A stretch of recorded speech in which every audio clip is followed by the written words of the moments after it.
what would I say if I had more time on the news? So here's a segment I did on the news, and I never get to say enough. So here is about habit. And so your new normal. Welcome to the new normal, and it keeps changing. But in change is an incredible opportunity to establish new habits. So when there is change, you go, okay, so something is new. I have a new pattern for my life.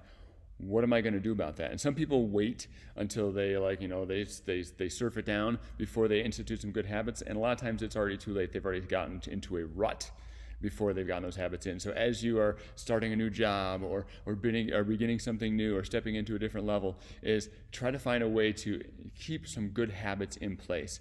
And I think as a trainer, I think 10 to 20% of client results are because we made some kind of amazing workout. And the other 80, 90% is the coaching, the encouragement. And so getting some of the habits outside of workout time, getting the habit of actually showing up to the workout, is really, really big things. All right. So looking at habits, there are 4 parts to a habit, to make a habit. And the habit is something that can keep rolling and rolling and rolling. It's got that ongoing nature to it, the cyclical nature. So it's got a cue, craving, routine, and reward. The cue is what triggers the habit. We can see this really easy with negative habits. With positive habits, a lot of times we forget to have a cue. So that's why we started a new program. I was asking people, what time of day are you going to do your workout and where? Because that's part of your cue. It's part of your cue. This time of day hits, I'm in this space, it's time to do my workout. You need to try to create a cue, something that interrupts life to get you to do it. Whereas maybe for negative habits, the cues just kind of show up, stress hits and I go to one of my stress, habits, and so you got a cue and then the craving hits. So cue sometimes, it could be like, a smell, you walk past a bakery, the cue is like, oh, delicious smell. And then the craving hits like, oh, that's so tasty. The routine is I'm going to walk in the bakery, I'm going to buy that thing. The reward is a yummy, yummy treat, a little happy dance while you're eating. All right. And so that is, a habit cycle there. And so, for some of our habits, we need to try to create that. And for other habits, we need to break that. We want to stop that from happening. Some habits I want you to consider really is, things that help you out the most. The book by Viktor Frankl, Man's Search for Meaning. He was a Holocaust survivor, and he saw people go through horrible things, and he could kind of just see when somebody had given up hope and what caused them to be their last days. How did some people endure and make it through that? And he came up with a therapy technique called logotherapy, and it's about really getting some purpose in there. And so one thing is a project you need to work on daily that somebody else in the world will suffer if you don't do it. Not that they don't have to suffer huge, like you don't have to cure cancer or something like that, but somebody's life is not as good because you didn't do it. If it's all self-centered, you start feeling really small and it feels pointless what you do in the day. So that's one way to get out of some of the negative space. The second one is a redemptive perspective on suffering. We're all suffering right now, all at different levels, so there's so many different things going on.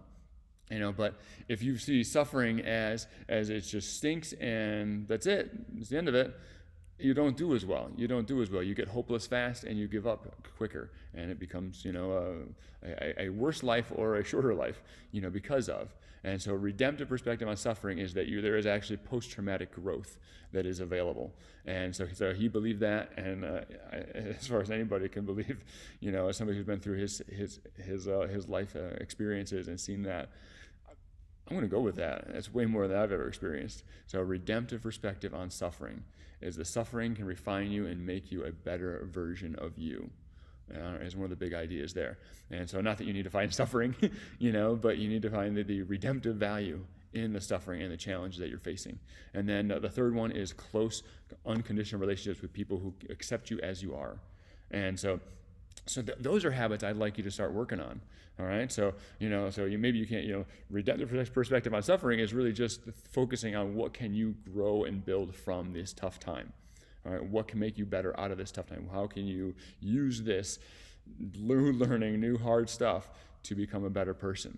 All right. And then a project, do something regularly that interacts with others, helps them, makes the world a better place, and then spend time with people. All right, spend time with people, interact with them. So other things I want you to consider as far as health habits to begin thinking about. You need to cue, craving, routine, reward. You need to start developing that. The craving is determined by how great the reward is. The reward is great, the craving will be strong. All right, so you want to try to, if you get the cue, the craving is a better life, better feelings. All right, so sleep is a big one. There are so many mental issues that get kicked up even harder because of lack of sleep. All right, I'm convinced that a lot of bad decisions, a lot of spousal arguments, a lot of atrocities, are committed because of a lack of sleep. So guard yourself, guard your mind, your heart, by making sure sleep is a priority. Get to bed at a good time and force yourself out of bed at a good time. All right, don't just languish in there. Guard the gates. Watch what comes into your head. All right. So just like a bouncer at a nightclub, all right, you want to make sure the bouncers there, they're going to keep the jerks out, so the nice people inside can have a good time and nobody gets in fights and things like that. So you want to be a bouncer of your own nightclub in here, all right. So be careful with things like Facebook and other media that you are consuming, where you don't have as much control of what pops in there, all right. Because all of a sudden, what is it, like 2 seconds? You see something and can change your entire mood there. So be careful with some of those input devices there. All right, you can be aware of what's going on without being encapsulated by it. All right, so get started early. Wake up, have a list, and hammer at it. You'll feel really, really good. Be positive mental energy. Eat your vegetables, eat some protein, eat less sugar, those kind of habits. So how are you going to do that? How are you going to cue that? A lot of times it's putting vegetables right eye level in the fridge, putting the good stuff where there's more cues coming in for good behavior. All right, where maybe the list for the early morning is it's sitting right next to your bed. You write it down at night. You make a list, and then you set it down there. You wake up in the morning. There it is. Boom. There's my to-do. Let's take action. Let's have a great day. All right. Drink water. Bunches of water. Amazing stuff. That water. All right. And get outside. Get outside as much. Very uplifting for the soul, the heart. And that's a big deal too. Of course, I want you to exercise. If you get some resistance training in, I think that does a lot for your anxiety. As well, when you push against a hard resistance level and you work it, a lot of your stress, anxiety can drop away. So I encourage that, as well. So be thinking about not those habits, but then how are you going to actually pull off those habits? Cue, craving, routine, reward. You need to figure out the cue. The routine is the habit. The craving will come if the reward is strong enough. All right. And again, sometimes that lags a little bit. If it's exercise or something like that, you're going to have to stick with it for at least a week before the reward starts to show up enough where you actually start going, oh, I really want to make sure I get that in.